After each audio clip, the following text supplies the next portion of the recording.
tahun terakhir ini, maka yang ngetren saat ini adalah kita dihadapkan pada isu kenaikan komoditas pangan. Ini yang kita rasakan, ini ada kelapa sawit, kedelai dan lain-lainnya. Oleh karena itu, tidak bosan-bosannya saya mengajak kepada kita semuanya untuk selalu bekerja keras. Kita sudah membuktikan bahwa selama 2 tahun ini dilanda pandemi COVID, kekhawatiran gangguan ketahanan pangan dapat kita lalui dengan baik. Tapi akhir-akhir ini sangat meresahkan pada petani, pada masyarakat, karena cari minyak gorengnya susah, ada harganya mahal. Yang kedua kedelai, sehingga kemarin tadi pagi Pak Menteri Pertanian memberi arahan kepada kita semuanya agar kita ini bisa meningkatkan produksi. Kalau kita produksinya baik kan, insya Allah kelangkaan bahan pangan ini bisa kita atasi. Walaupun itu tidak jaminan, tugas kita dari aspek produksi harus kita penuhi dengan baik. Yang kedua, bahwa dalam rangka penyediaan bahan pangan pokok yang mencukupi dengan harga yang terjangkau, terutama menghadapi sebentar lagi kita bulan suci Ramadan dan Idul Fitri, maka perlu dilakukan pengawasan dan monitoring di masing-masing wilayah. Kebetulan arahan Pak Menteri untuk PSB ini mempunyai tanggung jawab ada di Provinsi Aceh, Sumut, Sumbar, Riau, Jambi, dan Bengkulu. Untuk itu kami harapkan Bapak Ibu Kepala Dinas dan jajaran pertanian baik di tingkat provinsi dan kabupaten, kita tingkatkan koordinasi intensif untuk pelaksanaan pemantauan harga guna menjamin ketersediaan bahan pokok. Ada 12 bahan pokok yang menjadi fokus kita. Yang pertama yaitu ada beras, jagung, kedelai, bawang merah, bawang putih, cabai merah keriting, cabai rawit merah, daging sapi, daging ayam ras, telur ayam ras, gula konsumsi, dan minyak goreng. Ini 12 komoditi ini yang menjadi tugas kita semuanya. Kita kawal agar persediaannya cukup. Yang kedua adalah harganya tidak ada kelonjakan. Bapak Ibu, saya mengajak kita semuanya terus bergerak dengan melakukan terobosan-terobosan program sektor pertanian yang lebih antisipatif. Program pembangunan pertanian selain untuk mencukupi penyediaan pangan, juga diharapkan dapat menjaga stabilitas harga pangan agar tidak memberatkan atau membebani masyarakat. Mendorong penguatan cadangan pangan di daerah pangan yang utama bersama dengan Kementerian Dalam Negeri, serta melaksanakan program pertanian banyak mungkin melalui pelibatan masyarakat. Selanjutnya kami sampaikan bahwa kinerja Ditjen PSP pada tahun 2021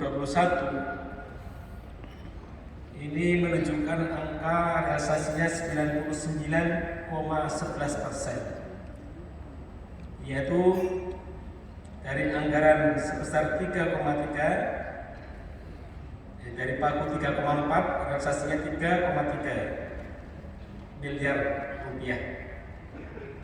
Secara proporsi, maka kinerja pada tahun 2021 ini lebih baik dibandingkan dengan kinerja 4 tahun terakhir, di mana pada tahun 2017 ini hanya 91,95%, 2018 87,74%, tahun 2019 86,27% dan tahun 2020 96,64%. Kita beri aplaus untuk semuanya.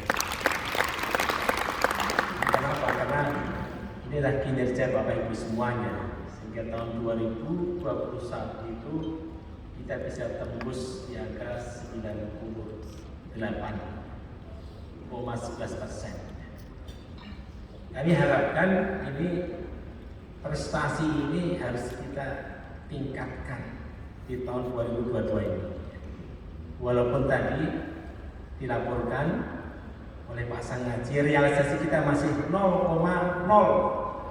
Kalau di ranking PSP masih paling bawah. Nah, kami harapkan ini dengan adanya pertemuan ratek ini, setelah pulang Bapak Ibu mempunyai PR untuk percepatan. Kita tidak ditargetkan bulan Maret ini 20%. Ini tinggal berapa hari lagi 20%. Nah, untuk itu strateginya yang punya Banten ini harus dipercepat. Cairkan dulu supaya kita terpenuhi. Sanggup Bapak Ibu ya? Sanggup. Semangat. Kepada seluruh jajaran Ditjen PSP serta Kepala Dinas Lingkup Pertanian tingkat provinsi dan kabupaten, kami sangat mengapresiasi semangat dan kerjasama yang telah ditunjukkan saudara sekalian dalam mendukung pelaksanaan seluruh kegiatan PSP di daerah masing-masing di tengah tantangan dan kendala yang dialami, baik dari aspek penyelenggaraan dengan banyak revisi misalnya, aspek teknis dan administrasi pelaksanaan kegiatan pandemi COVID maupun aspek lainnya pengelolaan kegiatan di tahun 2021. Persiapan pelaksanaan kegiatan dan anggaran tahun 2022 sebagaimana dari surat Menteri Keuangan nomor S909/MK02/2021 tanggal 4 Oktober 2021, hal penyampaian pagu alokasi Kementerian atau lembaga tahun 2022, maka pagu Kementerian Pertanian bidang ketahanan pangan ditetapkan sebesar 14,45 triliun rupiah. Berdasarkan pagu alokasi tersebut, maka pagu alokasi aspek prasarana dan sarana tahun 2022 ini sebesar 3,005 triliun atau proporsi ini 20,8 terbesar dibandingkan eselon 1 lainnya di lingkup pertanian.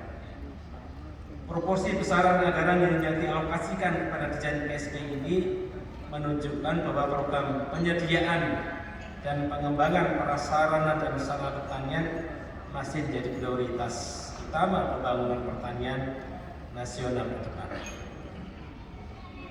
Sebagai upaya mendukung pencapaian target produksi komoditas pertanian tahun 2022, dukungan aspek prasarana dan sarana pertanian ini diantaranya adalah kegiatan rehabilitasi jaringan irigasi tersier 3.600 unit, ada irigasi perpompaan 303 unit, perpipaan 151 unit, embung dan bangun konservasi, kemudian ada optimasi lahan 40.000 hektar, JUT 500 unit, alsinar prapanen ada 15.759 unit, pupuk 960 unit, AUTP 1 juta hektar, AUTS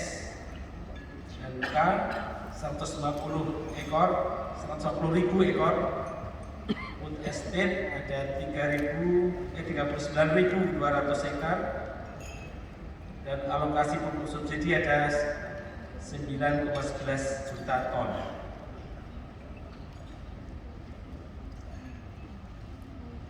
Bapak Ibu sekalian, bahwa tahun 2022 disampaikan oleh Bapak Menteri Pertanian adalah sebagai tahun kinerja. Untuk itu, pada Bapak Ibu dan staf lingkup Dirjen PSP serta seluruh satker daerah pelaksana kegiatan PSP 2022, yang pertama supaya berkomitmen untuk melaksanakan kegiatan dan mengelola anggaran tersebut secara transparan dan akuntabel sesuai dengan rincian program dan kegiatan yang telah ditetapkan dalam TIPA tahun 2022. Lakukan mitigasi risiko dari setiap kegiatan yang akan dilaksanakan. Kemudian segera tetapkan SK pengelola keuangan dan identifikasi CPCL-nya dengan basis spasial dan memenuhi ketentuan sebagaimana dipersyaratkan dalam pedoman. Selanjutnya adalah identifikasi outcome terhadap pelaksanaan dan rencana dari setiap anggaran dan akan dilaksanakan guna mengukur keberhasilan setiap kegiatan. Kemudian lakukan koordinasi dengan instansi teknis. Selanjutnya adalah tetapkan jadwal pelaksanaan kegiatan dengan target serapan 20% di akhir Maret 2022 ini. Kemudian laporan secara berkala terkait pelaksanaan kegiatan mulai tahapan persiapan sampai dengan selesainya kegiatan. Ini harus melaporkan perkembangan pelaksanaan kegiatan. Kita sepakati melalui MPO dan tools monef kinerja anggaran kegiatan lainnya. MPO, monef dan sebagainya. Pada kesempatan ini kami mengingatkan kembali untuk penguatan data perencanaan sebagaimana ketentuan peraturan pemerintah nomor 17 tahun 2017 tentang sinkronisasi proses perencanaan dan penganggaran pembangunan nasional, khususnya pasal 3 mengamanatkan untuk penyusunan RPJMN dan RKP dengan pendekatan tematik, holistik, integratif, dan spasial. Untuk itu, pengusulan dan penetapan CPCL agar disertai dengan penyediaan poligon atau basis spasial. Jadi Bapak Ibu, ini sudah kesepakatan kami dengan Bappenas bahwa kegiatan-kegiatan kita harus berbasis pada spasial. Dulu kita lebih banyak koordinat begitu, tapi kita harus spasial. Karena kalau spasial nanti akan ketahuan dampaknya. Karena kegiatan kita ini harus outcome-nya adalah peningkatan produksi. Kalau sudah meningkatkan produksi, kita harus mesti ditanya, dikejar berapa layanan kegiatan kita, hektarnya itu berapa, peningkatan produksinya berapa. Kalau misalkan tadinya 5 ton menjadi 5,2, duanya dikalikan dengan luasannya. Tapi kalau koordinat titik kan nggak bisa. Sehingga inilah ke depan kegiatan-kegiatan kita harus berbasis spasial. RCIT misalnya sudah jelas berapa layanannya, 50 hektar misalnya. Sekarang kayak perpompaan, embung, itu juga demikian. Supaya Bapak Ibu identifikasi dari awal berapa sih layanannya. Misalkan layanannya benar 20 hektar, ya nanti dikalikan. IP-nya naik dari 1 menjadi 2, ya kenaikannya itulah yang kita kalikan dengan luasannya. Nanti akan ketemu berapa sumbangan kegiatan kita ini dalam peningkatan produksi pertanian. Demikian beberapa hal yang kami laporkan. Semoga Allah SWT senantiasa memberikan kekuatan dan bimbingan kepada kita semuanya. Amin ya rabbal alamin. Dengan mengucapkan Bismillahirrahmanirrahim, rapat koordinasi teknis kegiatan dan anggaran Dirjen Prasarana dan Sarana Pertanian tahun 2022 saya buka dengan resmi.